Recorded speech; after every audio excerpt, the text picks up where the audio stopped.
Hi everybody, and welcome to another fly tying episode. I'm your host Sean Holsinger from HolsingersFlyShop.com. Today I'm going to be tying a fly for you. Some of you may have seen it if you're a big Instagram tyer. Casey Dunnigan, Flies and Ties, is the guy who come up with this one. It's called the Spring Chicken. It's a perdigon that's just a really flashy, colorful perdigon. And it's been catching a lot of fish for me. Pat Smith from the podcast, Bugs and Beard podcast with me, he's the one that put me onto it. And lately, it's been my deep water go-to perdigon. So I've been fishing a lot of waltz worms and zebra midges and stuff like that. And, you know, mostly 16s and 18s and mostly 18s. But when I get into a deeper hole, I want something to get me down. This is what I usually choose to get me down. I'll put this in the 14 or 16. And perdigons, they sink like a rock. So it's a great fly to have on to get you down deep. So here it is.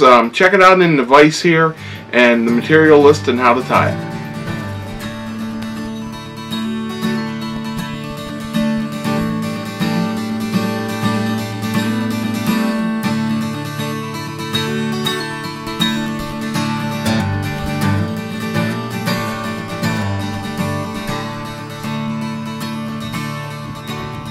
Okay, here you see the fly in the vise. Let's get into tying it. We are tying it on Holsinger's Fly Shop in jig hook in a size 16 or a 14. This one is a 14. And let me get that in the vise there. Okay, for a bead, I'm using a 2.8 millimeter slotted tungsten in a nickel. And the first thing I'm going to put on it is some purple thread in a 140 denier. So I'm just going to start that on there and make a couple wraps. Cut off my tag. Now I'm going to come up in here behind this bead and I'm going to push it up and lock it into place with a couple wraps. Okay, and I don't want to put a whole lot of wraps on there. I want to save that for later because we're going to be putting another color on top of that. Now, next thing I'm going to use is some Chartreuse CDL Cocktail on from a tailing pack that we have at the shop, and we're just gonna put a few fibers of that on there to make a nice tail. I believe he uses just regular in his original pattern. I have the green, so I use the green. So, but if you have the, you know, like a medium Pardo or a dark Pardo, whatever you have, use whatever you have here. That's not that important. I just like the yellow. So we're just gonna pull that, get that the length we want it there, and then make a couple wraps up here and we'll trim it off. Then I'm going to bring my purple thread back to the tail, and I'm going to take some Glo Brite in Chartreuse. It's number 11 spool, but I'm going to take that and I'm going to wrap it on, and I'm wrapping it back to the tail too. This is going to be my rib. Now we'll cut the tag end off here. Now you could just put a piece of Glo Brite on here and, you know, rib it up like a piece of tinsel or something. But the reason I do it on the bobbin is because I can spin the bobbin and get it nice and tight, so it makes a smaller ribbing on here.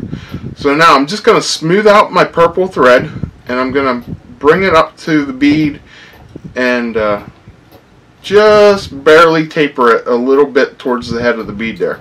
Now, like I said, I'm going to take my Glo Brite thread and I'm going to spin it until I get those nice and tight, and then we're just going to make a nice ribbing here. This is why it's easier to do it on a bobbin than just a piece of thread. You can see how nice and tight that looks, and it's real clean looking. So once we get it up to the bead, we're just going to make about 2 or 3 wraps to hold it in place, and then we're going to trim that off. Now I'm going to just whip finish this purple real quick because I don't want to build up here. Like I said, I'm going to save that for my next spot. Next thing I'm going to do is I'm going to add some the flame orange thread to make a nice orange color on here. I'm going to start it up at the beads, make a couple wraps back.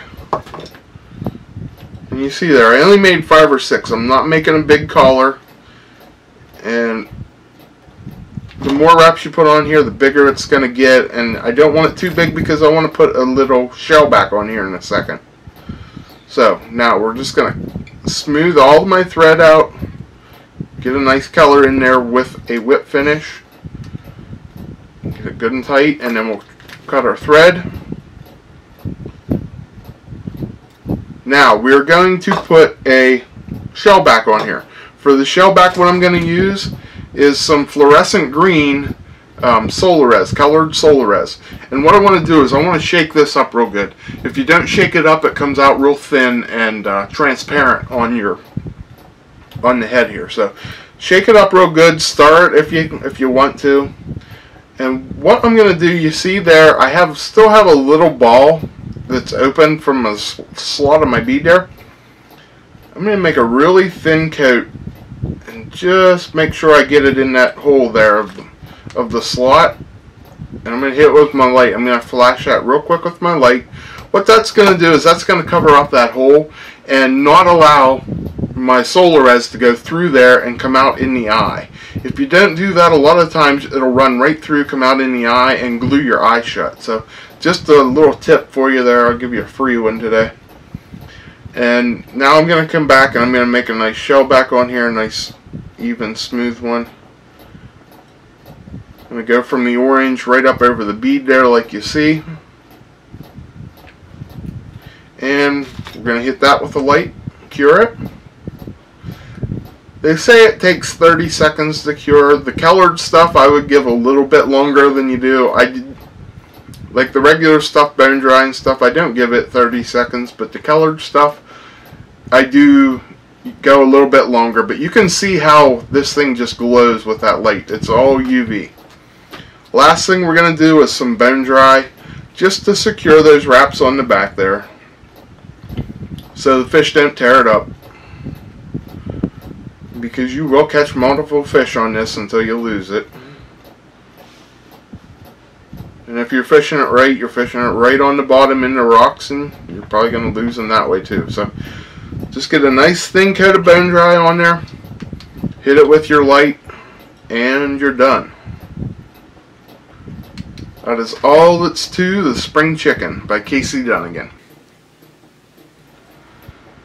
Okay, I was really hoping to have Casey on the show to tie it for us. He was going to come up fishing with us, and it just didn't work out.